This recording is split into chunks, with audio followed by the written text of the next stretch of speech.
Ready? Yep. Okay, so today is the 25th of February. This is the B.C. Luce chapter, and we're going to get into the meat of the situation politically. So I'm going to start with something called the issue of intentions. And I'm going to situate this in a 50-year, from roughly 1964, 1965. So we're looking at a 50-some year period. Now, what happened is that Lyndon LaRouche made a decision to start a movement at this time. He made a decision to start a movement based upon his forecast of the future, based on his economic ideas, or based upon his discovery in physical economics. And I'm going to quote you something that LaRouche said recently to Joseph Forcato in the San Francisco Review of Books, who interviewed LaRouche. He said, this is what LaRouche said to him: all successful economies depend on superseding the depletion of what existed in the past by progress into urgently needed future replacements with better methods and with superior technologies.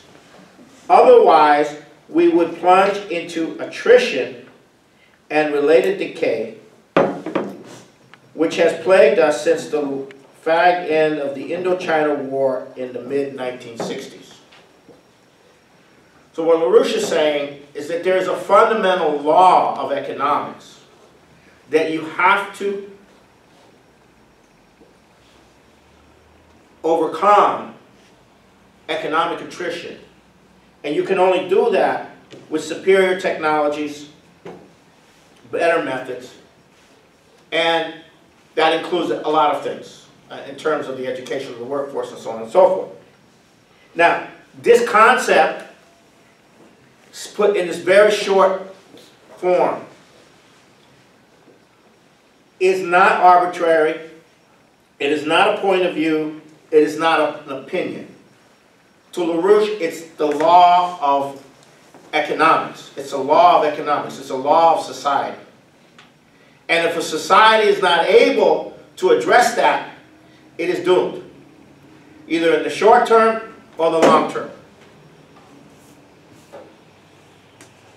If it's doomed in the short term, it might survive longer if it goes and raids its neighbors. It takes it from its neighbors, what it cannot no longer create for itself. Now, so 50 years ago, LaRouche forecast that the changes that were going on in the policy discussions, in the academic world, in the economic discussions, he saw the thinking that was developing, which was very different from the thinking before. And he said that if these thoughts, if this way of thinking becomes dominant, he's talking mainly about monetarism. But more than that. If these ways become dominant, and he saw the emergence out of the Vietnam War, a rock drag sex countercultural revolution in the youth that would then precipitate the kinds of individuals who later would lead the world towards fascist assaults on industry and on the working population because of the rejection of any lawful consequence to the effect on the world that this counterculture was creating in people. Partly what the Congress of Cultural Freedom, that's part of it. Now, the coherent intention of LaRouche starting 50 years ago was to resist this and prepare an alternative. and create a movement. And I joined this movement in '74. I have been involved for 43 years. And since that, I can tell you, since the day I became active, or since the period I became active, it has been a forced march of one emergency mobilization to another to keep the fight going, to keep the passion going, to keep the fight going. Now,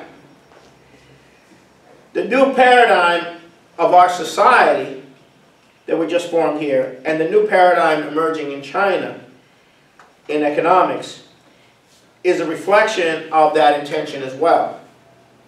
Now, in the 1960s, the conceptions that Luce was developing did not properly exist in the Soviet Union, or in communist China, or in the economic theories of the West. They did not exist in Marxist-Leninist theory. They did not exist in the liberal economic theories of the West. They did not exist. These ideas did not exist there.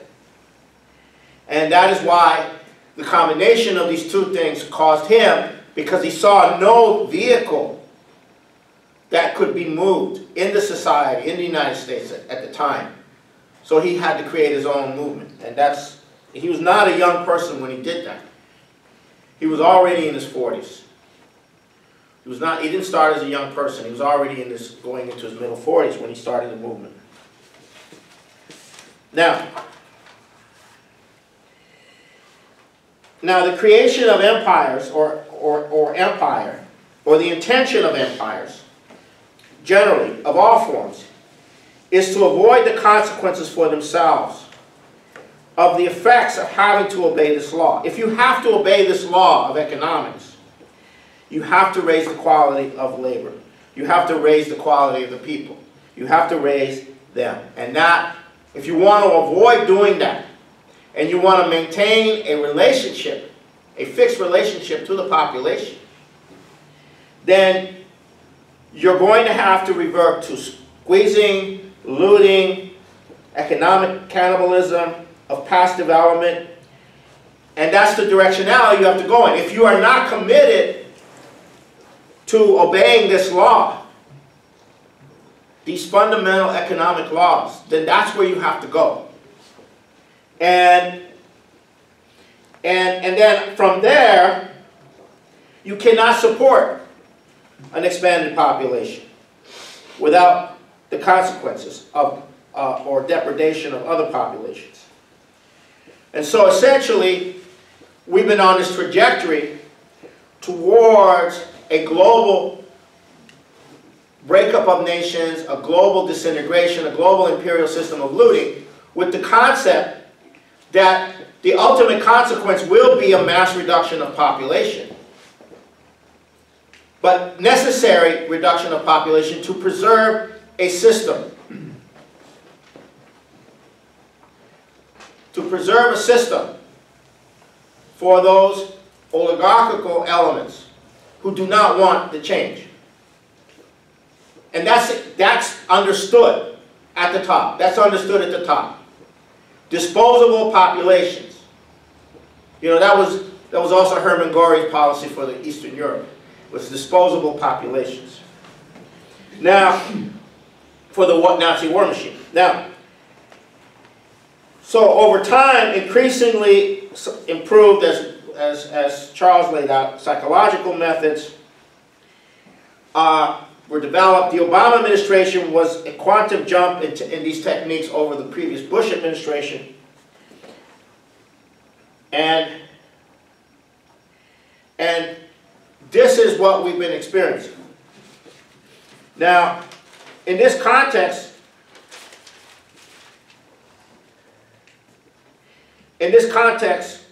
of LaRouche's intention governing the movement and radiating outward over these 50 years, other intentions have begun to coincide with our intention.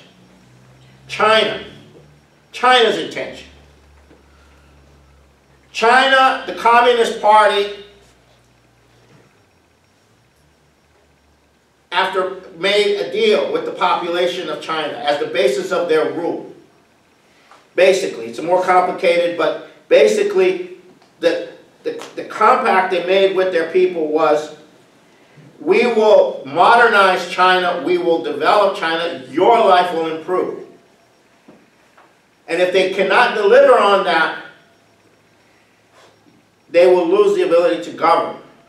So in this way, the Chinese are trying to fulfill that law. And I believe they now understand that law because Xi Jinping basically made that very clear at the G20 meeting and at the in Switzerland at the Davos conference. Yeah, he made that very clear that they do understand that. They do understand that if you're going to have to continue this process to survive. Russia, similar intentions have emerged under Putin.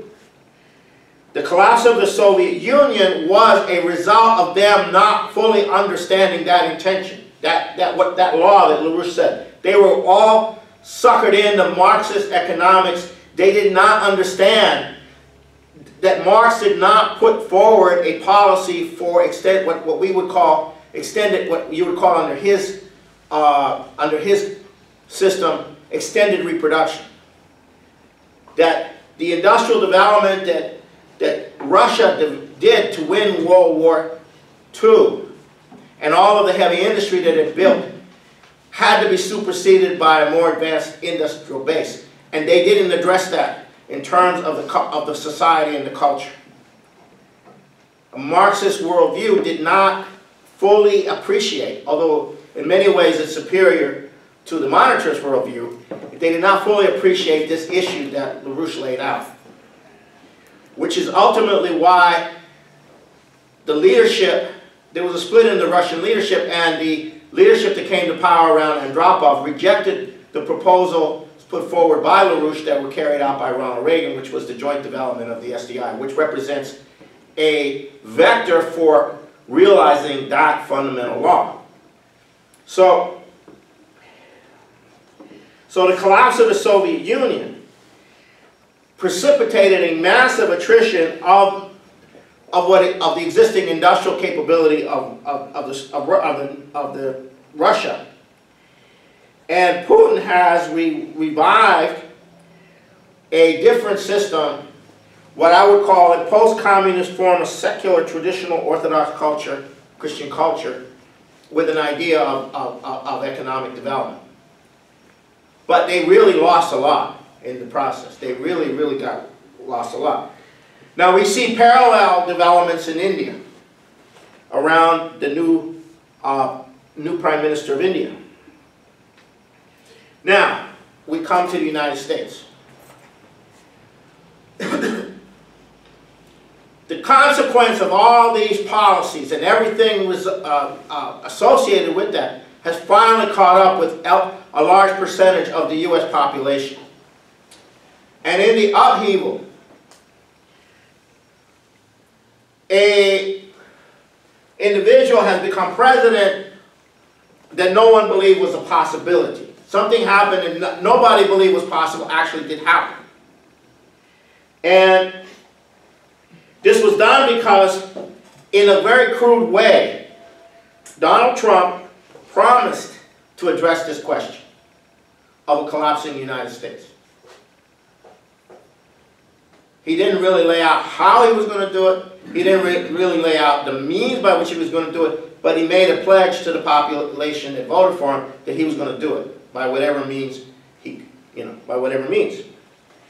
So those promises, more than anything else, whether he's able to execute those promises or not, or whether he's really serious about those promises or not, and so far he's showing some seriousness in this respect, is what put him on a collision course with the oligarchical element that had taken over both political parties, in effect. In different ways, but took over both political parties.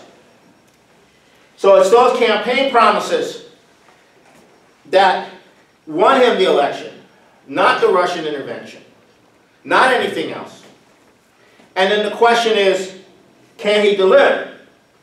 Because if he can't deliver on these promises, or at least maintain the real sense that he is seeking to deliver on those, and he's fighting to deliver those promises, he ceases to exist. That's it, he's gone. So his very survival as a president does not lie at this moment in making compromises with an oligarchy on this fundamental issue of the law that I just described, that LaRouche described in his succinct. He has to deliver on that. And it's an economic issue and a cultural issue. If he does not deliver, he does not exist. And then the United States goes into something which I don't even know how you would want to characterize. So, he has to demonstrate a commitment to fulfill the promises he made in the campaign. He cannot, otherwise he won't be able to govern. So it's a real paradox where you have the entire system attacking him, and yet his only possibility of survival is to fight. It's a total paradox. And his demonstration of a willingness to deliver, though he has not laid out how he's going to do that fully. He's showing signs that he's putting things together. You know, he's bringing in business leaders, he's bringing in Japan, he's probably going to bring in China. You know, he's doing all of this. He's talking to labor, he's organizing labor. You know, he's saying that he wants to turn the Republican Party into the party of the working class, which is not being appreciated very much by a lot of the, by a lot of the people in the party.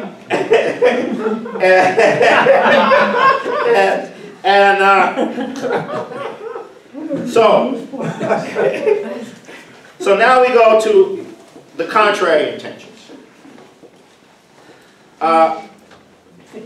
So we go into the current intentions of an oligarchy at this point to deal with Trump. And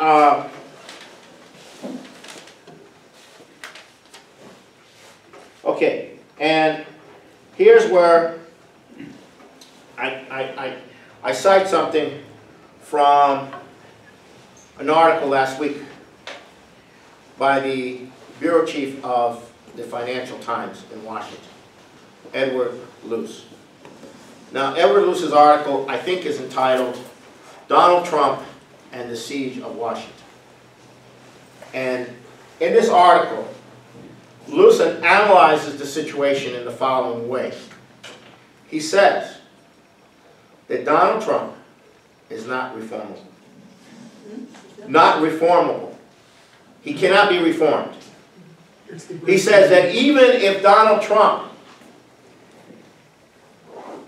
were to bring around him 95% of his advisors that he would listen to were of the system, in effect is what he said, it would not be good enough. He's still not reformable. That 5% would be enough. Okay. Now, he also said in this article that if the people who oppose Donald Trump do not get him out of office and expand the fight to get him out of office in the months ahead, he will destroy the system. That's what the article said. He will destroy the system. Now the question is, what system is he talking about? What system is Edward Luce talking about? Well, he's talking about the system that Edward Luce is a part of. And he's Oxford and all of that. He's all of that. So, now,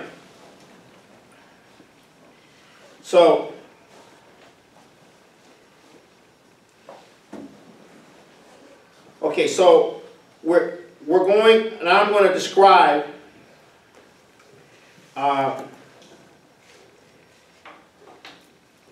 the oligarchy's operations, essentially, in general, and now they're going to be intensified in the United States as far as these go. First, you have the cultural, psychological warfare.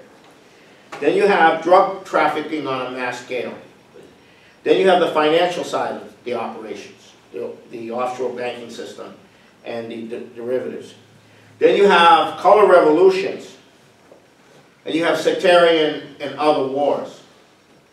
And then finally, you have the UN governance and conflict resolution apparatus in the United Nations, which is put in there to supposedly manage conflicts within countries, which is another form of an intervention into a country to help promote breakup of countries through ethnic divisions. And then most of all, you have the conflict with Russia and China being a divide to divide the West from the rest, so that there's a constant conflict. These are the methods, these are the basic tools of the whole system. And so now you're going to see this, all of this being brought into the United States. Now take, for example, an example of a cultural psychological warfare. This is an anecdote I have. I keep my finger in the Democratic Party by being a district committee officer in my legislative district. And I live in King County, which is the most populous county by far, where Seattle and the suburbs are. And the King County has an executive who gets elected, King County executive. And that's the second most influential position in Washington State after the governor of the state. Okay. His name is Dow Constantine. Now, I'm on the mailing list for all of these people because I'm a precinct committee officer, and I've never seen, I got a Christmas card from him, but I've never seen him send me an email. And he sent me an email about the great mobilization that we now need to have to protect the LGBTQ choices for restrooms in the schools. I have that from my MP as well, so you're not alone. Okay. Wow. Now what is that? That's a psychological assault on the children and the family. Why should children be thinking about stuff like that in grade school or junior high school? Why should children be even thinking about stuff like that? And the parents, they all get freaked out. What are they going to do? And if they tolerate it, it just demoralizes them. But that's a form of psychological warfare. Drug trafficking is another aspect of that. And so forth. And the color revolutions. So who's the key financier of all of this? Soros. George Soros. Okay? And all these, I mean, there's like hundreds of these entities that are funneling money in to do all of this. And the color revolutions are actually not the only thing, but they're one of many things that are being run. And these apparatuses, you know, they start a demonstration, and then the heavies come in, the gangsters or the paramilitary people come in, and then there's a bloody mess. And, you know, it could be black bloc or it could be whatever. And then you have a confrontation with the police. Then with the media, this gets all blown out. That is, now the Russians had a conference, military conference, a few years ago where they discussed this as an actual form of warfare. As an actual form of warfare, not as something benign. You have the international media, you have the NGOs, you have all of this. And this is what happened in Ukraine. And then you have the other stuff, which I just described. So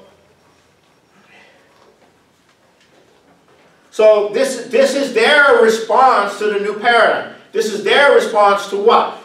The intentions of LaRouche, the intentions of China, the intentions of Russia, the intentions of India, and now the intentions of Malaysia, the intentions of Thailand, the intentions of Japan emerging, the intentions of the Philippines, the intentions of other nations as well that are coming on board.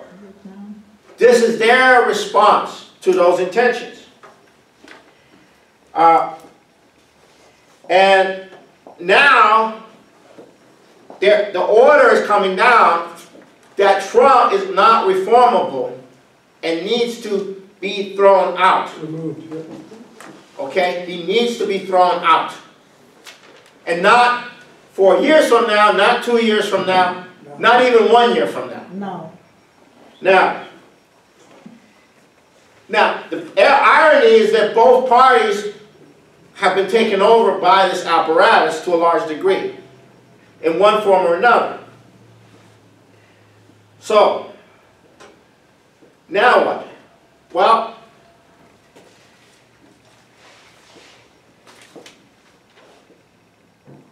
I heard from Steve Bannon at the Conservative Political Caucus, which is not something I like. I don't like the Conservative Political Caucus, but he was saying, you know, this is a war.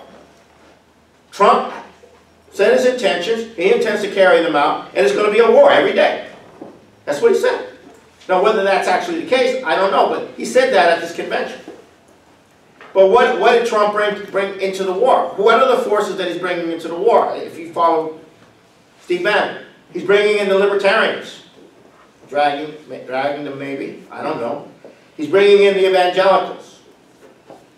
He's bringing in what? The trade unions. He's bringing in the conservatives. Right? Pat Buchanan and company? Yeah, sure. Sure. Now, normally all these people would be at each other's throats. Right? But they're now under his banner. And then the traditional Republicans are going, I don't like this. But we can't do anything about it right now, but I don't like this. I don't like this at all. This is not what we wanted. Right? You mean the neoconservatives? You mean the neoconservatives? Well, the regular Republicans, the apparatus. Yeah. Now, so there are three institutional areas of warfare which are going to heat up and are heating up very rapidly. The first is the media. The second is the intelligence community, which is now coordinating with the media, going after the actual most critical part of to destroy Trump, and that is on the issue of Russia. Russia is the most important thing because Russia has to work with the U.S., the U.S. has to work with Russia, and if you can't get that going, then you don't have anything. Now, I'm going to give you an example of how psychotic it is. The FBI was having a conversation with Priebus, whatever his first name is, whatever, the chief of staff. And they said to him, look, we looked into all of this stuff about Russia involvement in the election. There is none. So Priebus said to him, well, why don't you circulate that? And the guy said, no, we can't do that, because it's, you know, blah, blah, blah, with the FBI, whatever. Okay, fine. This was then picked up. A private conversation was leaked. And the spin was, Priebus was intervening into the FBI to direct them, and this is a violation, and this calls for an independent prosecutor, Daryl Issa, and all of it. It's going nuts. All he said was, oh, you're reporting to me, why don't you get it out? No, we can't do that. Oh, that's all that happened. And yet the whole thing went berserk. This is how insane it is. The whole thing is insane. But it's a war. It's going to get worse. And it's going to get worse. Now, yeah. Now,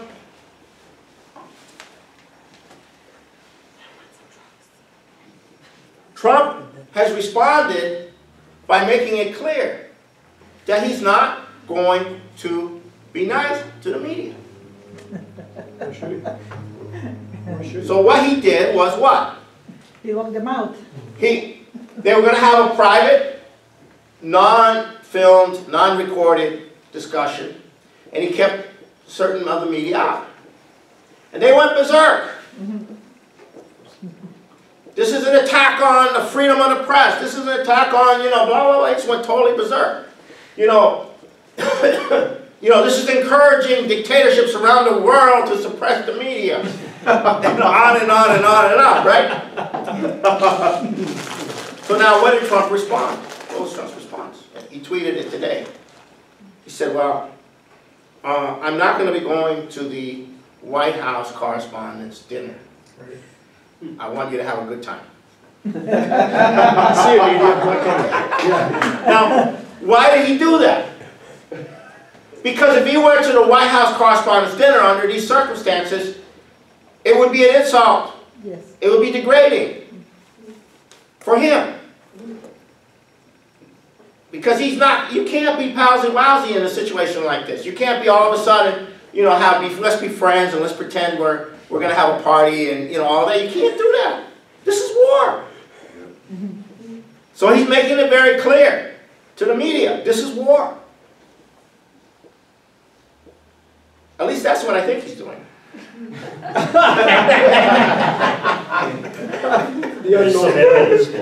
Yeah. Okay, now there's all this buzz is going around.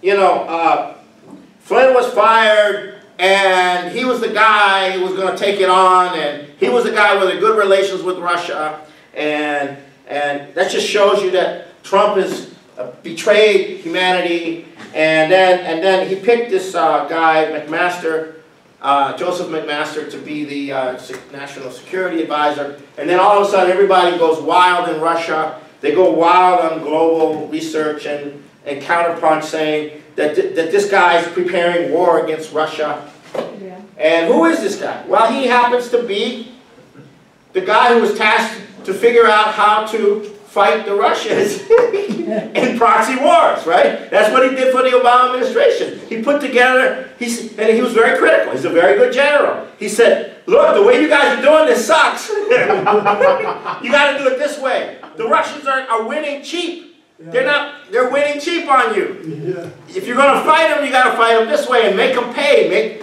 Get them all sucked in and have them bleed, right? Well, why was he saying that? Because that's what he was supposed to be doing. Oh, and then he came out and said that the Russians invaded Crimea.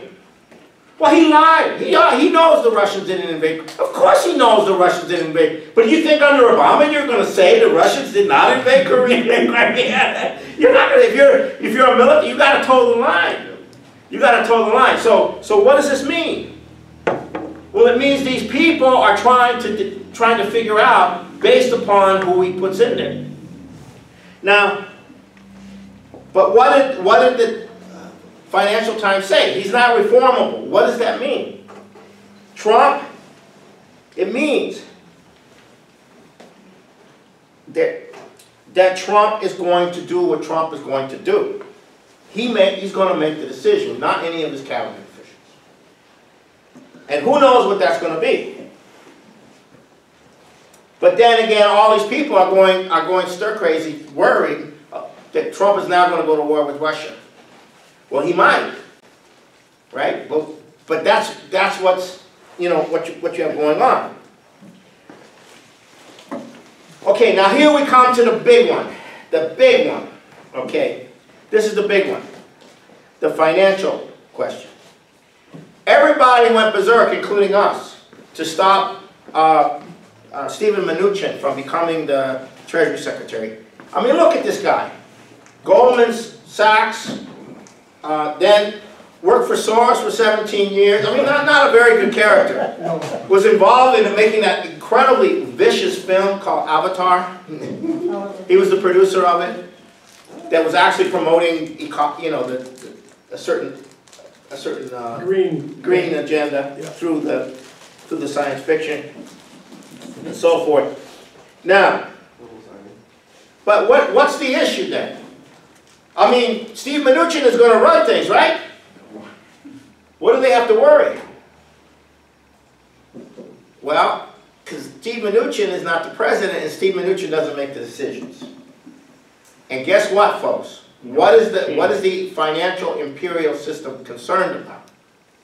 If they were to pull the plug now, and you have a systemic collapse of the banking system, which is what is used to control countries, the threat of a systemic collapse, you got a president in there that's not reformable. What does that mean?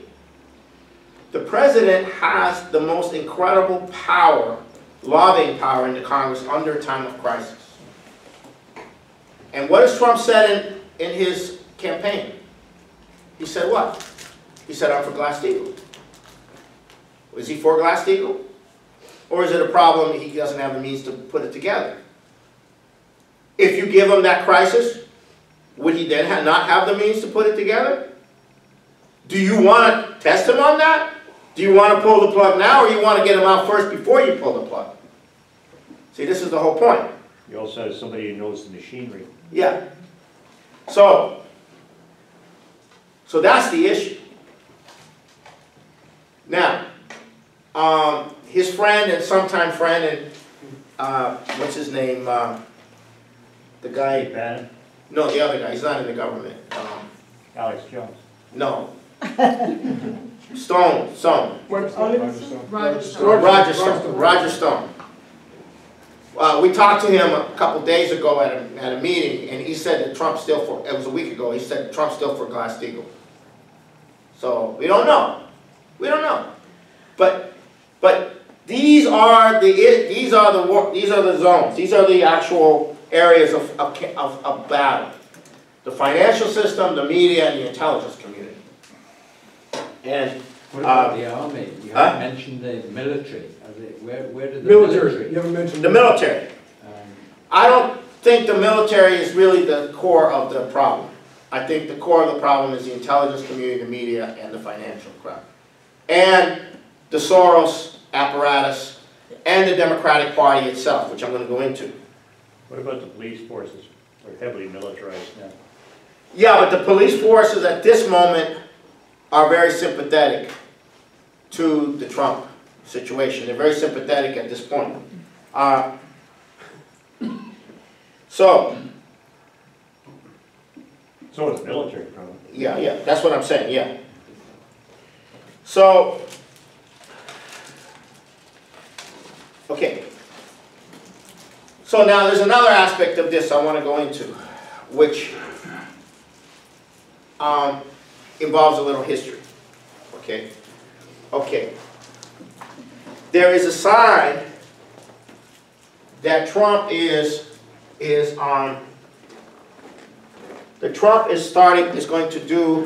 moving in the same direction as the 1854 to 1860, actually, and the 1932 to 1936 period. Now, we're going to talk party politics here. Okay. The Dred Scott decision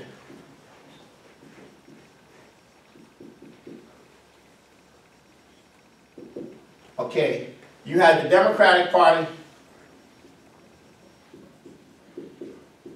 party of Jefferson and Jackson, and you had the Whigs. Okay? The Dred Scott decision crushed the Whigs. And you ended up with an abolitionist movement in the North, a pro-union but pro-slavery element in the West, and Mid-South. And what you ended up having was a splintering of the party system, and you ended up with a smaller party becoming a major party, the Republican Party. Free Soil Party before that. Yeah. Yeah. So that emerged as a party. The party became the party of Lincoln. It had many different factions in it. It had Democrats who defected, it had Whigs, it had others. And you created a Republican Party out of that. And that became the party that governed the United States until Grover Cleveland and Woodrow Wilson. Okay. Now, but the Republican Party changed. It was taken over by Wall Street over time. between 1876 to 1913. And by the 1920s, the Republican Party was the party of Wall Street. It was the party of financial depredations. The Democratic Party was a different party. It was the party of slavery. So FDR, out of New York, recreated the Democratic Party as the new party of the equivalent of the party of Lincoln. But he had to bring in all these other forces. So he transformed the Democratic Party from the party of slavery to the party of workers, unions, and later minorities, and so forth and so on. What we ended up with the FDR Party. So the FDR Party has been limping along, collapsing gradually, until Obama, when it totally collapsed. Okay. Now,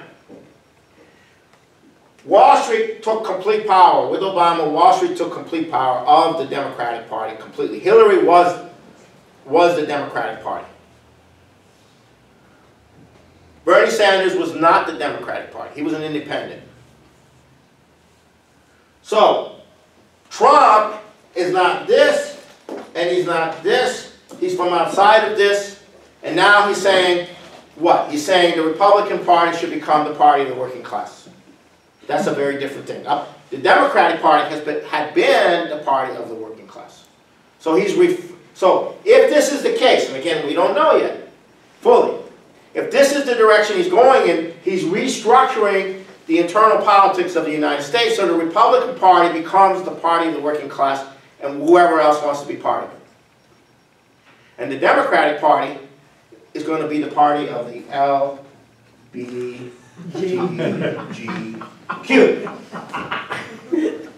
And the Greens. And Wall Street.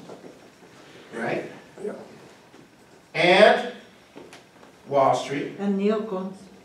And the neocons, right, etc.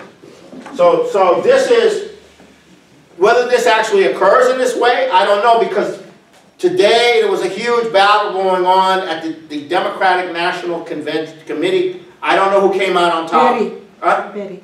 Perez. Who? Perry. Perez. Perez, okay. All right, so Obama's guy came out on top. Okay. Perez. But that doesn't mean that the other guy was any good either, okay? And the other people were any good either. But he's on top. So Obama is now, the Obama crowd is now running the Democratic Party. Is that so? Mm-hmm. So that means you're not going to get bipartisan thing. So it's going to be very interesting. So we're in a situation like 54 to 60, like 32 to 36, where the parties are undergoing a revolutionary change. You still will probably have a two-party system, but you don't really have a two-party. You have more like a three-party system. But the third party is actually going to become the first party. If that's the trajectory that Trump and the people working with him are planning to do, because they have to get a lot of stuff through Congress, so they're going to have to reorganize the thing. So now, okay, so what are we doing? What is this movement going to do in the immediate period ahead? What is our strategy? Okay, the number one concern is Russia. The United States must come to an understanding with Russia and begin to work with Russia. We do not want a nuclear war. Now, we are dealing with something that's standing in our way. One of those key things that's standing in our way is that most Americans, most Canadians, do not know what actually happened in Ukraine. Mm-hmm. They are under the impression that Putin is a frisky guy, right? And he has an appetite for, rebuilding the Soviet Union equivalent. And he invaded Ukraine. He invaded Crimea. Okay, now, we have begun, on Thursday, we had the, I was going to read it to you. I should read it to you. Excuse me, I got to get it. I apologize for not reading this out. Okay. I got to get it off my computer.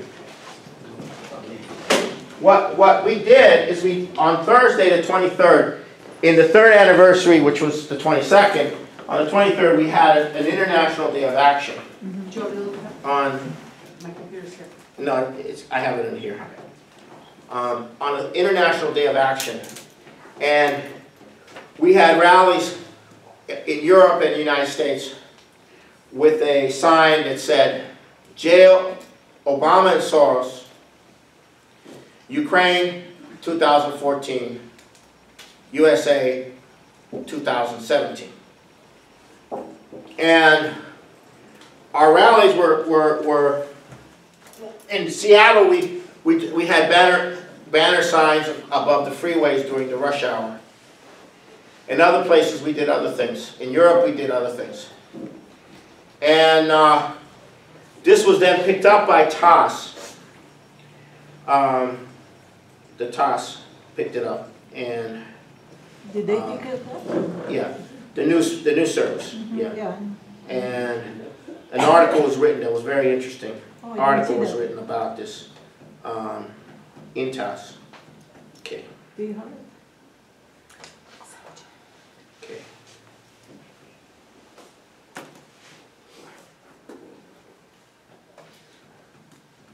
Okay. Okay, I'll get this to you now. Okay. Okay. Computer's slow. Okay. So, but we're going to continue this, and we put out a dossier that we're trying to circulate. How Obama and Soros put the actual Nazis in power in Ukraine. Okay. Shoot, I didn't put it in there. All right, okay. So basically, the TASS covered who we were, covered what we were doing, covered the signs, covered the dossier, and then discussed who Lyndon LaRouche was as a physical economist. It was a good enough article, we could have written it. And so now, we're trying to get the story out throughout the blogosphere, and we're going to continue the mobilization. So, at the same time, we are now putting the finishing touches on the dossier on George Soros to mass distribute. So these are the two avenues we're going in. One is the Ukraine, the other is Soros, is to get that across. Now, on the Soros question, Obama and Valerie Jarrett, who's now still living with Obama in the new mansion that they moved into Washington, D.C., are directing part of this operation. Is that a joke? No. Obama? Really? No, Obama and Michelle and Valerie Jarrett are all living together. Oh my God. Again. And she's coordinating his operation. Now what is his operation? He's taking the entire email list of his Organizing for America and encouraging people to participate in a resistance against Trump. Now, this is the first time in history a president who has left office is organizing the overthrow, is involved in organizing the overthrow of an existing. It's never happened before. Now, these people are just getting started. They have a manual that they're all circulating. I forgot the name of it. And then they're getting a training, and they're forming thousands and thousands of these people are coming together. Okay. Now, and they're now going into the congressmen's. They're starting to go into these town hall meetings, especially and you see these people at these town hall meetings going berserk. And they're modeling on the Tea Party operation of 2009, 2010, 2011. Okay, so now they're doing a reverse Tea Party. Right, but in nothing that they're doing are they presenting any programmatic or any policy to deal with anything real. It's just Trump is, what is Trump? Trump hates women.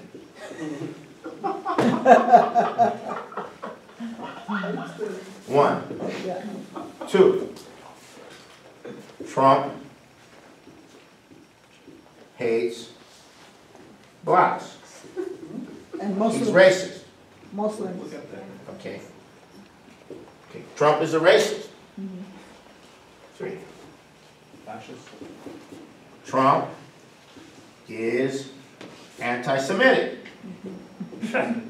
What, how did they get that one? I haven't heard that one. I don't know. Yeah, They can make it up. They're pretty good at that. Trump They're hates pretty good at Anything that. goes, yeah. Okay. Muslims. Trump is a warmonger.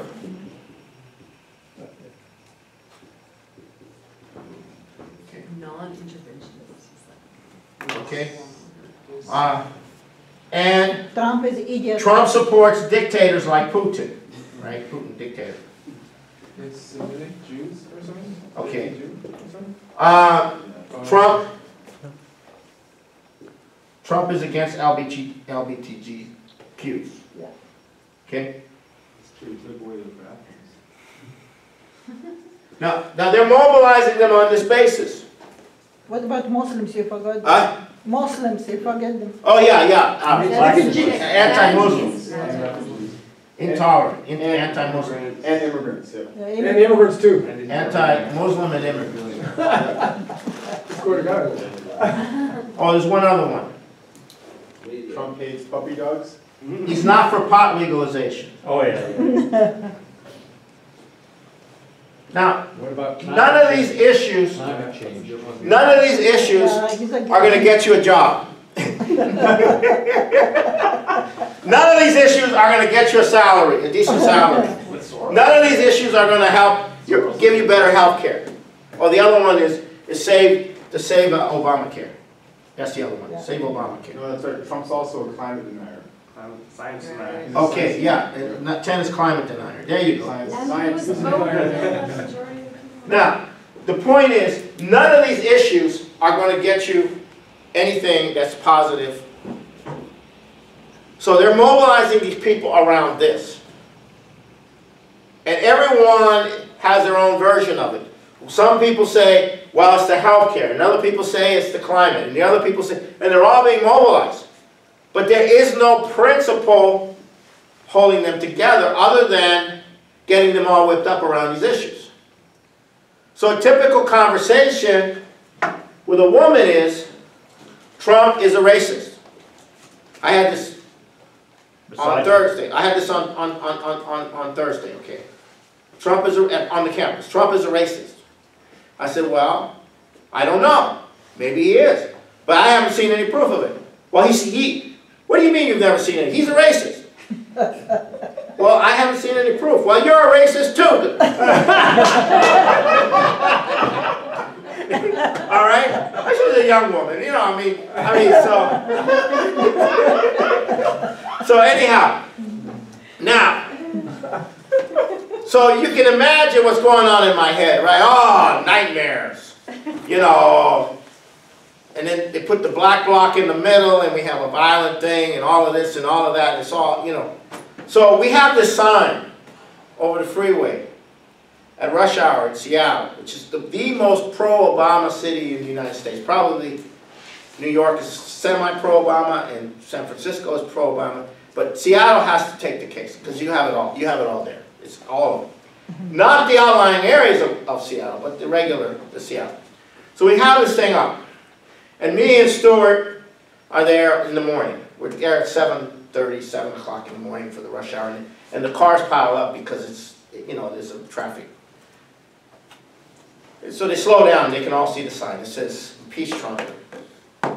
And, I mean, impeach Obama and, no, jail Obama and Soros, right? And I'm staring down there at all the cars And every person in a truck, every person wearing construction outfits, every person that looks like they're a worker is going, yeah!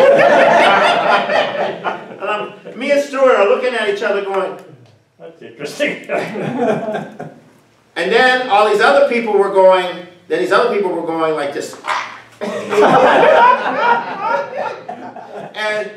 and we started counting. And who was honking the horn and saying yes, and who was, and we were stunned. It was about even. And I'm looking at Stuart and I said, oh my God, I didn't think Seattle would have it that much. And then in the evening, it was more than even. It was more the other way. It was more our way. It was more, not our way, but more responding positively to the sign than what happened. So I'm thinking to myself, if that's the response in Seattle, what must be the response in the suburbs? What must be the response in, of course, a lot of people coming in from the suburbs, but New Jersey. yeah, what would be the response in the country area? Now, I'm going to tell you another story, quick story, and then I'm going to end it. We put the mustache on Obama in 2010. Okay? Okay. And we did it, not when he did the healthcare, we did it when he began to shut down NASA. That was for the healthcare. That was the trigger. Because NASA was the future. And he was dismantling NASA. And that meant no future. And he also said at the same time that fusion power was not necessary because we could put insulation, the heat in the homes, and we could save the energy from fusion power. So now, you have to get a sense of this. From 2010 to 2014, we went to every medium-sized town in the country, in the South, in the Midwest, in the West, at least once. We would arrive in the downtown area where the post office was. We put up, you know, the table signs with the mustache, and the whole place would go electric. The whole place would show up. Oh, gee whiz, somebody's saying what we're thinking. You had the balls to put this up? Okay. So we did this for 4 years. Okay? Every place in the United States, and when we were doing it in the Obama areas, it wasn't very pleasant, but you know, but we did this, and I have some sense that this had an impact on what's happened today. And it created this potential. It helped to create the potential that led to this election. I'm strongly inclined to think that. And so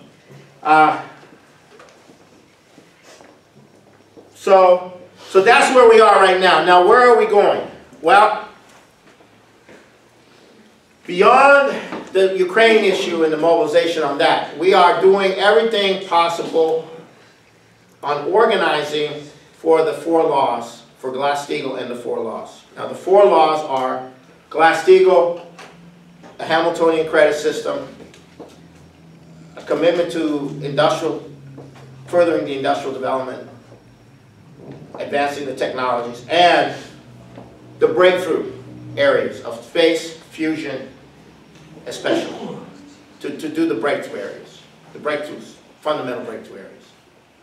Now, in that context, there are 2 state legislators in Washington State who have introduced a resolution into the Senate of Washington State with those 4 laws, getting support for those 4 laws from the state Senate to memorialize to Congress, that is to ask for the Congress to do these things. And we have now by 11, 12 states that are now doing this. Some of them did it before, but they're doing it differently now. Some of them are actually including the 4 laws, not just Glass-Steagall. A lot of them are doing that. And so that's one direction we're going in. We're also, about once a month, we are sending delegations in to meet with the congressman's financial advisors, financial